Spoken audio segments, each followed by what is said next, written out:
Bismillahirrahmanirrahim. Assalamualaikum warahmatullahi wabarakatuh. Waalaikumsalam warahmatullahi Kita wabarakatuh. kepada Allah Subhanahu wa taala, kita berjumpa kembali di channel ini dan terima kasih Anda sungguh-sungguh telah memberikan dukungan terhadap media online ini. Semoga bermanfaat untuk umat. Amin ya rabbal Juga alamin.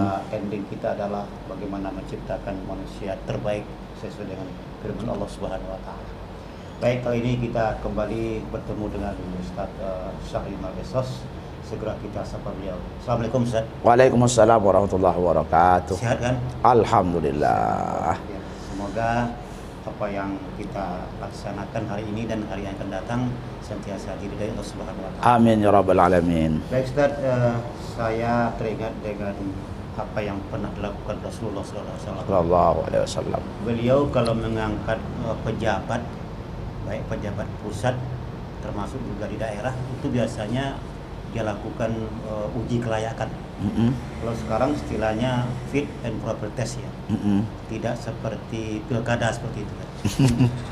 Contoh diantaranya adalah beliau ketika mengangkat Mu'az bin Jabal sebagai gubernur Yaman, Ya, ya. juga sebut dengan Qadi di Yaman, itu beliau melakukan uji kelayakan itu. Nah, di antara pertanyaan yang ia lakukan dan disampaikan kepada Mu'az bin Jabal adalah, wahai Mu'az, andai kata nanti engkau dihadapkan pada masalah hukum, dengan apa engkau menghukum? Mu'az menjawab, dengan kitabullah. Baik, kata Nabi, kalau tidak ada di kitabullah, dengan apa engkau menghukum? Maka Mu'az pun menjawab dengan sunnah Allah atau hadis-hadis Nabi. Jika seandainya tidak ada juga dalam sunnah Nabi, kata Muhammad, dengan apa engkau menghukum? Beliau menjawab, ajtahidu billahi. Aku berijtihad dengan menggunakan akal pikiran. Sampai-sampai Nabi bersyukur kepada Allah atas Allah telah mengutus Muhammad dan juga telah memilih Mu'az itu sebagai calon gubernur di Yaman.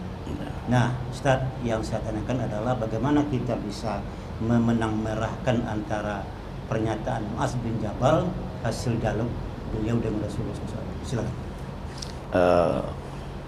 Baiklah, alhamdulillah wa syukrulillah wassalatu wassalamu ala rasulillah Muhammad ibni Abdullah wa ala alihi wa sahbihi wa mawala amma ba'du. Hadirin yang dirahmati Allah, dalam pengambilan hukum itu ada yang dikatakan dalil. Nah, dalil itu dalam kajian usul fikih itu banyak sekali. Al-Quran, hadis, ijma', qiyas dan seterusnya banyak. Masalihul mursalah kan? Ya. Nah, ini dinamakan dalil. Dalam urutannya Al-Quran, hadis ini adalah dalil sepakat kita. Ya. Dan begitu juga dengan ijma'. Ya. Namun terjadi perbedaan ketika meletakkan qiyas. Ya. Dan di antara ulama yang masyhur menggunakan metode qiyas ini kan adalah Imam Syafi'i atau pengikutnya disebut dengan Syafi'iyah. Ya. Nah, dalam penetapan hukum qiyas tentu ada syarat-syaratnya, ada ketentuan. Yang pertama dulu, apa dasar qiyas ini dijadikan dalil, kan begitu. Ya. Yang pertama, Allah sendiri memerintahkan kita untuk menggunakan akal, yaitu dengan mengatakan afala tubsirun, apakah kamu tidak menggunakan akal membasirnya, atau afala ta'qilun. Jadi juga banyak dalil yang mengungkapkan kita itu diperintahkan untuk menggunakan akal. Nah, di antara bagaimana ketentuan penggunaan akal itulah yang disebut qiyas dalam tatanan yang Bapak sebutkan tadi. Yang pertama kan Rasulullah bertanya kepada Mu'az, wahai Mu'az, seandainya engkau berhukum, dengan apakah engkau menghukum pertama sekali? Mu'az menjawab dengan Al-Quran. Seandainya dalam Al-Quran tidak ada, dalam kitabullah tidak ada, dengan hadis Rasulullah Sallallahu Alaihi Wasallam atau sunnah Rasul. Kalau tidak ada, maka baru dengan qiyas, kan begitu.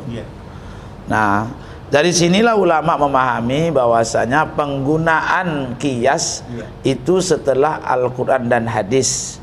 Makanya ada kaidah al-qiyasu mu'arridun nas la yajuz. melakukan kias di hadapan nas yang jelas itu tak boleh. Iya. Jadi ketentuan-ketentuan itu tetap harus berlaku. Jadi selagi ada Al-Quran dan ada hadis yang sifatnya mutawatir atau hadis ahad mungkin ya sampai kepada tingkat sahih, itu barangkali wajar saja terjadi ikhtilaf di kalangan ulama. Apalagi masalah tentang kesahihan hadis itu kan ijtihadiyah. Bisa saja nanti ulama itu menggunakan kias karena melihat ada dalil tapi tak kuat. Bisa saja. Seperti ketika kita melihat pembahasan sujud sahwi.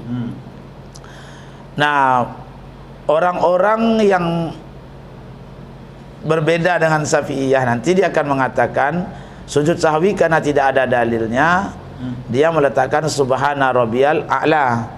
Berarti dia mengkias kepada bacaan sujud solat biasa, dikiaskannya ke situ. Nah, dalam mazhab Syafi'i ketika tidak ada dalil dan pada saat itu mengkias pun rasa-rasanya tak mungkin karena ada lagi momen yang lebih bagus di samping ada dalil yang menguatkan. Walaupun tak sampai ke tingkat yang disepakati sahihnya atau hasannya begitu. Jadi tapi cocok dengan momen. Nah, pada saat itu mazhab Syafi'i pun tidak mengkias pula kepada sujud itu. Nah, dan juga ketentuan kias itu ilatnya terkadang ada ketentuan juga syarat-syaratnya. Karena terkadang dalam satu hukum kias ilatnya ada, hukum tak ada. Seperti membunuh. Nanti kan hukumnya kan kisos. Nah, kalau memotong tangan, nanti kan dikiaskan. Kan begitu. Nah, namun ketika orang tua membunuh anak tak bisa lagi walaupun ilat ada. Nah, jadi memang pembahasan kias ini luar biasa, cukup luas. Karena kias itu sendiri pun dibagi oleh ulama. Ada yang dikatakan kias ilat, ada yang dikatakan kias sibuhun ada kias dilalah. Jenjang-jenjang ini tentu ada konsekuensinya. Nah, kalau kias ilat itu kias yang mewajibkan hukum. Kalau dilalah tidak, karena dia hanya tunjukkan saja. Nah, kalau kias sibuhun ini kan berbolak-baliknya ilat karena ada dua perbandingan yang sama-sama punya pijakan dalil. Jadi walaupun dia kias tidak memastikan hukum. Nah, jadi memang kias ini dalam pandangan Syafi'iyah memang dijadikan sumber dalil dan itu urutan keempat. Al-Quran, hadis, ijma', kias. Makanya kita tidak boleh menggunakan kias kalau telah ada ijma'.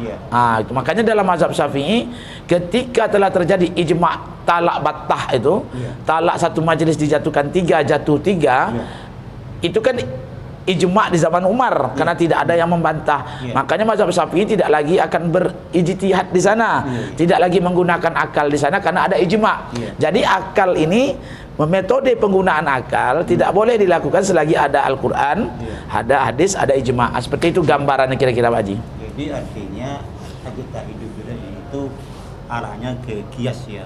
Ya, kias namanya. Kias mengukur sesuatu dengan sesuatu. Kalau dalam istilahnya kan mengembalikan furu' kepada asal karena ada sebab hukum yang sama antara furu' dengan asal. Nah, kalau kita contohkan misalnya di Pekanbaru ini kan ada orang Papua. Oh ya, orang Papua. Orang Islam Papua yang tinggal di Pekanbaru. Biasanya dia kan memakan sagu atau ubi di bahan pokoknya itu. Kan kias di situ. Mengkiaskan bahan yang mengenyangkan itu yang menjadi kewajiban dia ketika berzakat. Nah, ketika dia tinggal Pekanbaru, apakah dia sah misalnya membayarkan zakat fitrah dengan menggunakan sagu atau ubi tadi, atau dia bergabung dengan kebanyakan orang Pekanbaru seperti itu? Dia dalam pembahasan itu ada dua jalurnya.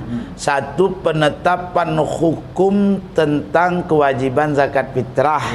Itu dengan menggunakan metode kias. Artinya ketika di zaman Rasulullah itu dalam bentuk gandum, kita di Indonesia umumnya dalam bentuk beras, apalagi Pekanbaru, maka kita mengkiaskan beras dengan gandum.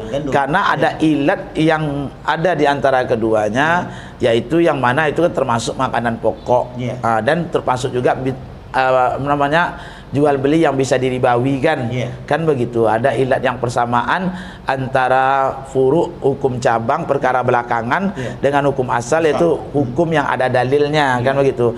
Nah, mengenai penetapan orang-orang yang di luar kota Pekanbaru lalu menetap di Pekanbaru, yang mana di kampung asalnya makanannya bukan beras, tidak seperti kita Pekanbaru, maka hukumnya nanti dalam mazhab Syafi'i, pembayaran zakat fitrahnya bukan dibayar dengan apa yang dia makan, tetapi dengan makanan pokok penduduk setempat. Nah, jadi pengambilan hukumnya pertama diambil dengan kias, karena ilat itu kan harus mu'abbad, harus selama-lamanya, al-muttaridan, harus selama-lamanya. Kemudian setelah itu barulah kita melakukan penetapan hukum, apakah orang yang tinggal di Pekanbaru yang makannya bukan beras, dia membayar zakat fitrah dengan yang dimakannya atau dengan beras. Maka ketetapan dalam mazhab Syafi'i itu dia harus membayarnya dengan beras. Ah, itu dia. Tetap beras ya. Ya, gitu kira barangnya. Walaupun orang Pekanbaru pun kalau pemain pindah ke daerah lain yang situ bukan makanan yang beras, tetap juga lah ya, dia membayar dengan beras, sedangkan makan penduduk setempat. Seperti mungkin ada orang di Pekanbaru ini makan mie, mulai dari kecil makan mie aja, tidak pernah makan nasi ji. Saya pernah juga jumpa itu. Yang kedua, orang tuh dari kecil minum susu, tak pakai makan nasi. Jadi makan nasi itu sekedar macam sarapan gitulah, makan makanan ringan sama dia. Makanan pokok dia apa itu susu. Nah, orang yang seperti ini atau ada orang tua yang punya anak seperti ini, maka penghitungan zakatnya adalah sesuai dengan makanan penduduk negeri itu. Nah, itu gambaran dalam kitab I'anatul Talibin itu. Ya, artinya kalau orang Riau pindah ke Papua, ikut pula orang Papua. Orang Papua ya. Kalau orang Amerika di Indonesia, ya ikutlah orang Indonesia. Ya, artinya ya kalau uang kan sudah jelas itu ya. Ya kalau uang itu ijtihadnya lain lagi nanti lain kan. Lagi. Tapi ini masalah kias yang berbentuk barang tadi. Iya. Rupanya kalau orang Riau pindah ke Papua tetap mengikuti cara orang Papua seperti itu. Ya. Baik. Jadi sekarang itu Ustaz, memang sumber hukum itu kan ada 10 ya. Ya, 10, tapi yang setelah apa itu, mulai dari kias itu udah mulai ikhtilaf ya. Kayak yang disepakati kan Al-Quran, hadis, ijma' itu. Kalau begitu memang apa yang dilakukan oleh Mu'az bin Jabal ketika dia menjadi qadhi atau gubernur dia itu masuknya kepada yang 4 perkara itu ya. Ya. 4 itu ya. Ya, karena kan di zaman itu otomatis kan Mu'az kan dekat dengan zaman Rasulullah karena dia sahabat kan begitu. Jadi hadis-hadis yang dikeluarkan oleh Mu'az itu langsung diterima karena dia mursal sahabat. Jadi sekarang kan kita jarang mendengar adanya masalah-masalah. Jarang kita mendengar jarang kita ijtihad tadi. Jarang ada sebuah. Ya makanya kita mendengar itu, tapi yang ada 4 itu Ustaz ya. Ya, jadi memang ada statement yang seakan-akan ada gerakan pembodohan umat secara masif lah, yang mengatakan seakan-akan dalil cuma 2 Al-Quran hadis begitu. Padahal Al-Quran dan hadis itu kan dasar pertama.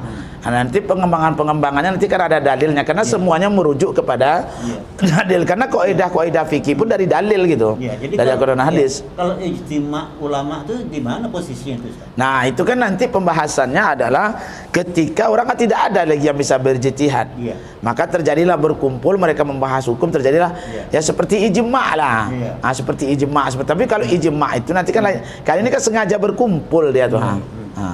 Ijtima' namanya dia. Jadi berkumpul mereka ketika ada masalah yang memang urgent untuk dibahas ya. Ya, seperti terjadi di MUI ya. Lalu MUI itu apakah ijtima'nya itu yang dikedepankan atau fatwanya itu? Fatwa itu kan bermuara dari ijtima' pertama. Kan tidak ada, kan maka dinamakan komisi fatwa, berarti kan bukan 1 orang ji. Kan begitu, dia bukan 1 orang dia. Tapi keluarnya bukan ijtima' kan? Keluarnya kalau hasil dari perkumpulan ijtima' itu dinamakanlah fatwanya. Dikumpulkan dalam mufti fatwa itu. Jadi ini yang dulu kurang dipahami orang ya, mana yang ijtima', mana yang fatwa seperti itu Ustaz. Ya, hasil dari itulah fatwa. Sama juga ijtihad tuh. Ijtihad itu buah dari itulah fatwa. Kalau dari buku kan jadilah fikih. Fikih itu sama buah yang telah masak tinggal makan gitu. Tapi ada orang mengatakan bahwa kalau namanya fatwa itu mau diikut mau tidak terserah katanya. Seperti apa itu Ustaz?